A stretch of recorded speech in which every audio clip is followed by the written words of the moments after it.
তোর মারে চেয়ারম্যানের লোকজন কানে ধরে উঠবস করিতেছে। আমার মারে? মা, যার লেগে তোমার অসম্মান হয়েছে আমি এক চুলো ছাড় দিব না। ওই চেয়ারম্যানের বেটির খবর আছে আজকে। তাই লাইলা কই তুই বাইরে আয়। মাসুদ তুই? তোর যত ঝামেলা ছিল সব আমার লোকে আসিল, এর মাঝখানে আমার মারে ঢুকাইলি কেন? আমার মায়ের গালে পানি ডান্স না? আমি সবকিছু সহ্য করতে পারি, কিন্তু আমার মারে অপমান করে আমি জীবনও সহ্য করতে পারবো না। আর ওই ভুলটাই তুই করছোস।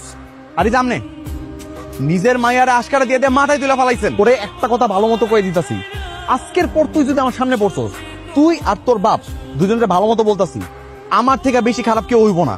মনে আই মজিদ দাঁড়া। বাবা তুমি কোথাও যাবে না। কোনো কথা কবি না, তুই এখান থেকে সর। তুমি কেন ওর মাকে অপমান করলে? কেন? আমি বলেছিলাম করতে? এখনো যা করেছে একদম ঠিক করেছে। আমাকে ক্ষমা করে দিও। আসলে তোমার সাথে আমার ছোটবেলায় একটা খুনসুটির সম্পর্ক ছিল। আমি ফিরে এসে ভেবেছিলাম তোমার সাথে সেই আগের মতো দুষ্টুমি খুনসুটি, কিন্তু বিষয়টা যে এত বাড়াবাড়ি পর্যায়ে চলে যাবে আমি তা বুঝতে পারিনি। ভাই অনেকদিন ধরে মাসুদকে দেখতেছি না, আপনি কি জানেন মাসুদ কোথায় আছে? না, ওর তো নাম্বার বন্ধ। চাচি ওর অনেকদিন যাবত খুঁজতেছে, কই যে গেল কেউ কইতে পারে না। সত্য করে বলতো মাসুদ কোথায়? আমি জানি তুই সব জানিস, বল। আমারে জিজ্ঞাসেন কেন?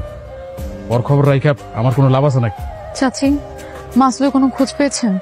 না রে মা, আমার চিন্তা কর না চাচি, ও তাড়াতাড়ি চলে আসবে। বাবা মাসুদ কোথায়? জানি না। আমার মাথায় হাত দিয়ে বলো যে তুমি জানো না। জানি না। আপনি আমার কোনো খোঁজ করেন না ম্যাডাম। তাহলে বল।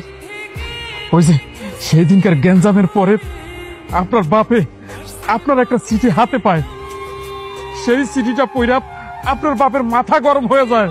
তারপর আপনার বাপে কালু ডাকাতরে ফোন দেয়, সুদরে খুন করায়। মাসুদ